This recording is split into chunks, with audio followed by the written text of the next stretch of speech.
de choses répandues au hasard, par exemple les grains de pollen, quel est le résultat? Eh bien, le plus bel ordre, l'ordre du monde, dit Héraclite, au Callistos, au cosmos. L'ordre et le désordre sont des contraires. L'unité des contraires et d'une manière générale des différents aboutit à l'harmonie.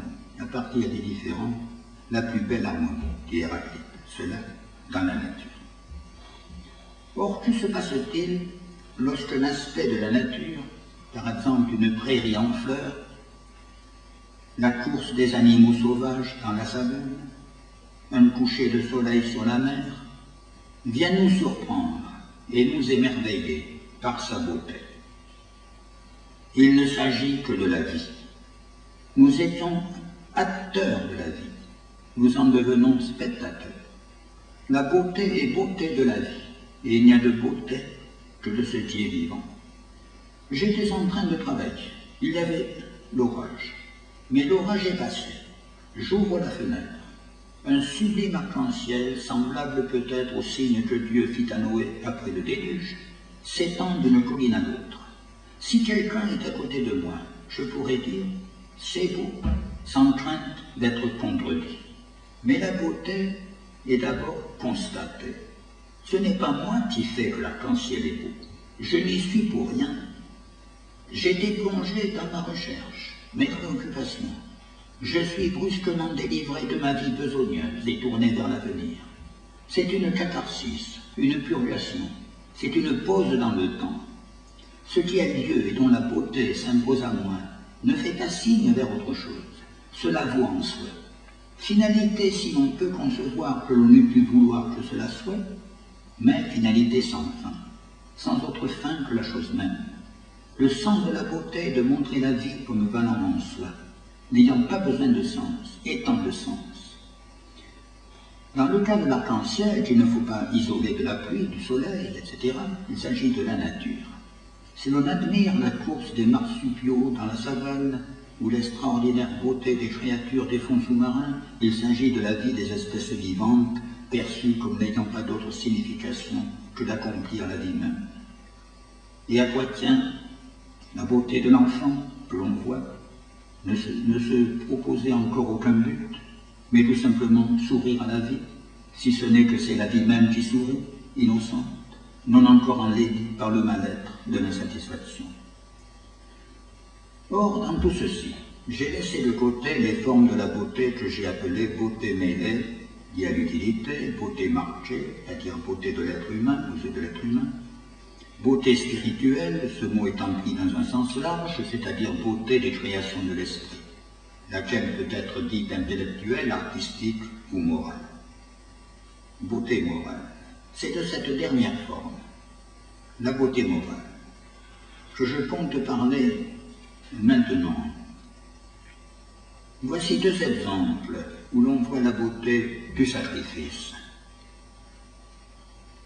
Je songe au sacrifice du cow-boy, dans le film L'homme qui doit Liberté Valence.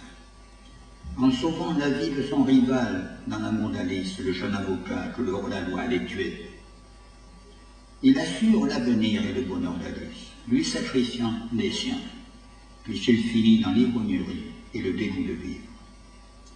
Je tire le second exemple du roman de Vassili Grossman, Vie et destin. La scène se passe à Stalingrad, dans la maison 6 bis, qui se trouve dans l'axe d'une offensive allemande imminente, et sera bientôt détruite avec ses occupants. Elle est tenue par un détachement commandé par Greikov. Il y a là une radio, une jeune fille qui ne sert plus à rien car la radio est en miettes.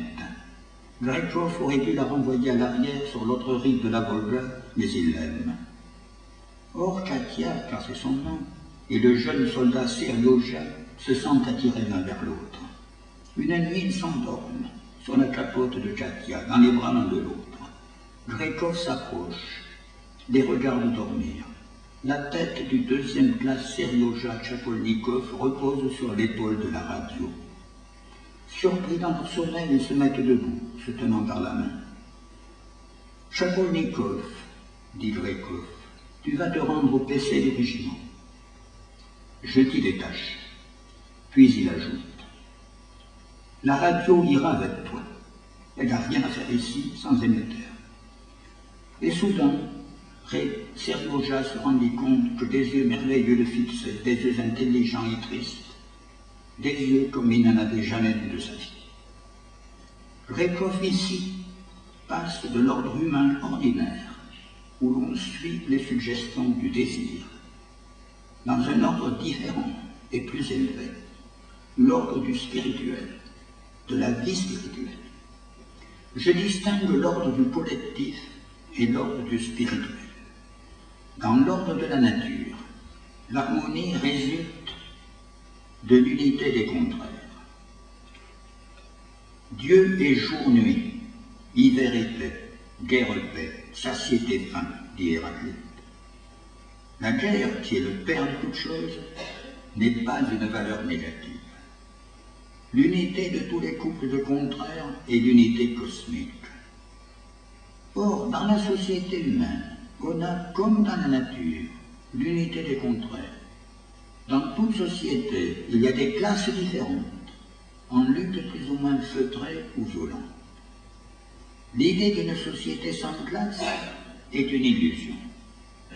Dans la mégarde de Théognis, les aristocrates, que le poète nomme les bons, agatoi, s'opposent aux plébéiens, qu'il nomme les méchants, oikakos.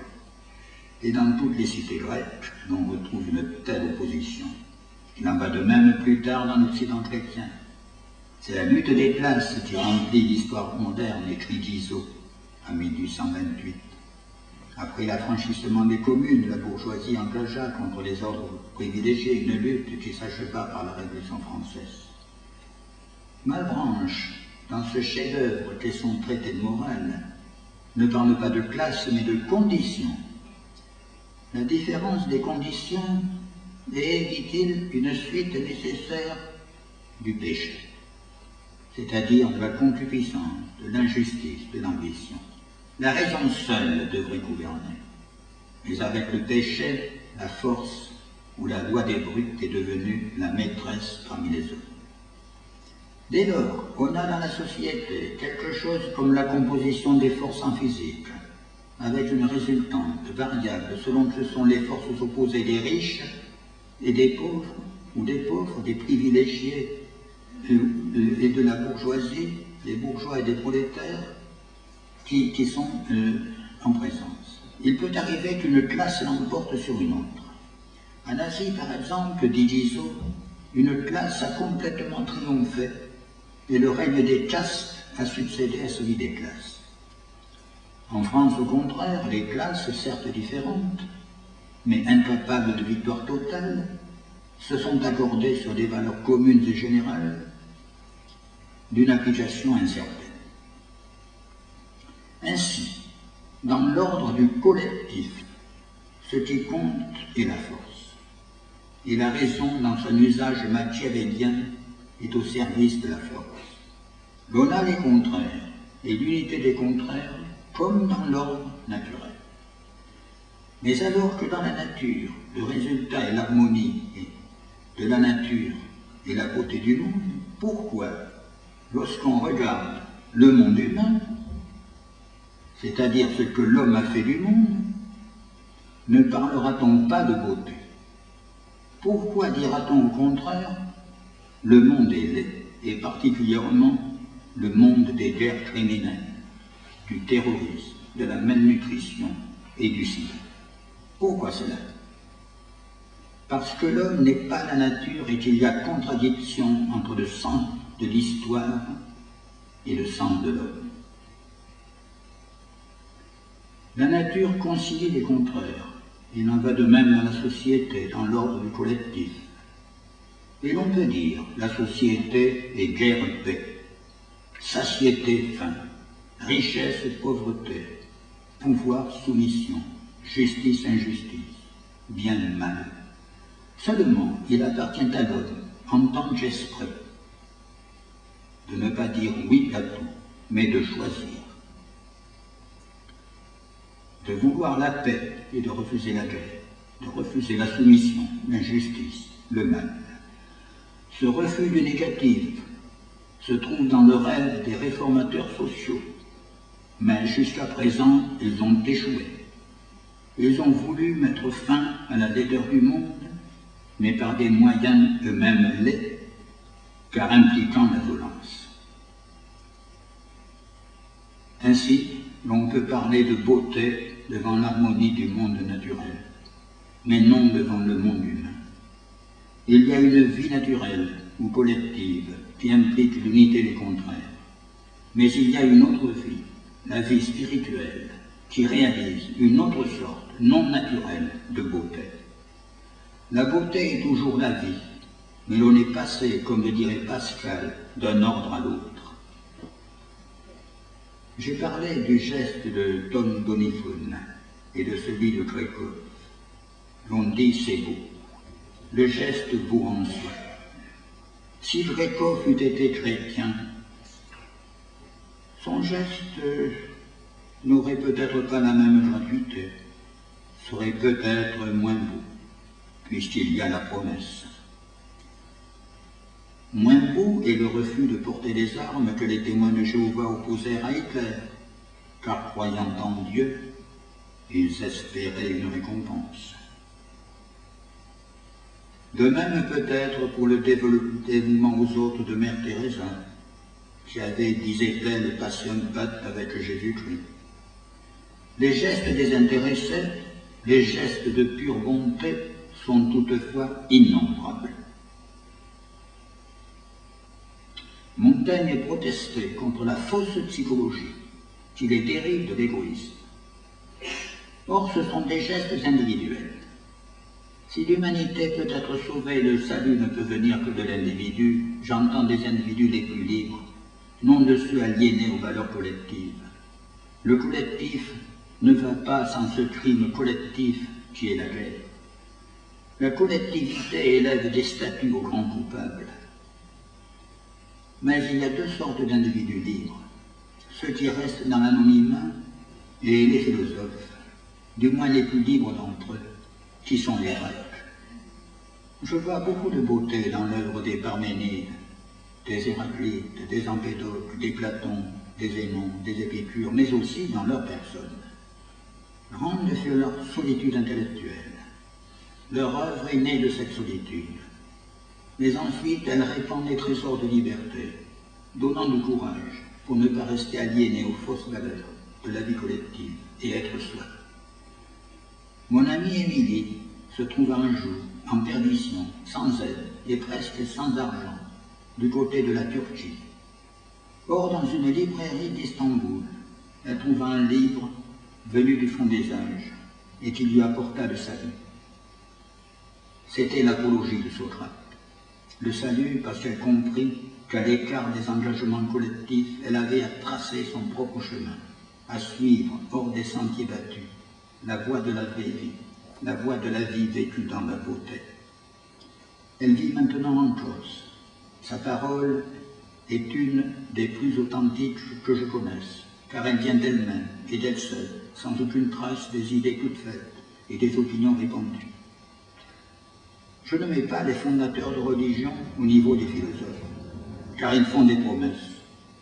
Les philosophes ne promettent rien, ils ne font que donner. C'est à chacun ensuite de se faire sa propre sagesse. La vie de la nature et des êtres dans la nature est belle. Il appartient à l'homme de découvrir ou d'inventer, comme on voudra, une vie plus belle. Ce ne peut être que l'œuvre de l'homme en tant qu'individu, non en tant qu'espèce. De là le rôle des grandes individualités, des héros, comme le dit Hegel, mais qui ne sont pas des héros violents, mais des héros pensants. Je suis arrivé hier par le train, voyageant avec mon ami Santo Arcoleo. Il m'a conté la chose suivante. Dans son roman Résurrection, Tolstoï nous présente l'archevêque de Moscou allant dans une école de filles. C'est au temps de la guerre de Crimée. L'archevêque demande aux élèves si la guerre et juste. Elles répondent toutes oui, sauf une. Eh bien, cette jeune fille, c'est là ce que j'appelle un héros pensant. Il convient maintenant de revenir aux formes de la beauté, jusqu'ici laissées de côté. La beauté mêlée, la beauté marquée, la beauté intellectuelle, la beauté artistique, et de voir si l'on peut maintenir que ce qui est beau est aussi ce qui est vivant. C'est dans le cas de la beauté intellectuelle que cela paraît le plus difficile à soutenir. Le beau est l'objet des mathématiques, dit Aristote. Il songe au raisonnement, aux démonstrations. Le rapport avec la vie ne peut être alors que bien lointain. Mais précisément dans cette mesure même, Aristote a peut-être tort de parler de beauté. S'il arrive que l'on voit de la beauté dans une démonstration, c'est qu'il s'agit de ce qu'on dit, c'est ingénieux, c'est beau, il fallait y penser. Le terme beau exprime de l'admiration plutôt qu'un plaisir esthétique. Cependant, Platon parle de plaisir et de plaisir pur, désintéressé dans le cas des mathématiques. Dans le Philèbe, Socrate explique que ce qu'il entend par la beauté des formes, c'est de lignes droites que je parle, et de lignes circulaires, et des surfaces ou des solides qui en proviennent, à l'aide soit de tours, soit de raides et d'équerres. De telles formes, j'affirme qu'elles sont belles, non pas relativement comme d'autres, mais belles toujours en elles-mêmes par nature, et qu'elles procurent des plaisirs qui leur sont propres. Les formes géométriques, nous est-il dit, sont belles en elles-mêmes. Pourtant, elles ne semblent pas être quelque chose de vivant. Mais par le dit même, après que Platon nous ait dit que le monde est un tout organique, un vivant parfait, il ajoute, quant à la forme, le Dieu lui a donné celle qui a avec lui la convenance, et la parenté. Et c'est pourquoi il a tourné le monde en forme sphérique et circulaire, les distances du centre aux extrémités étant partout égales.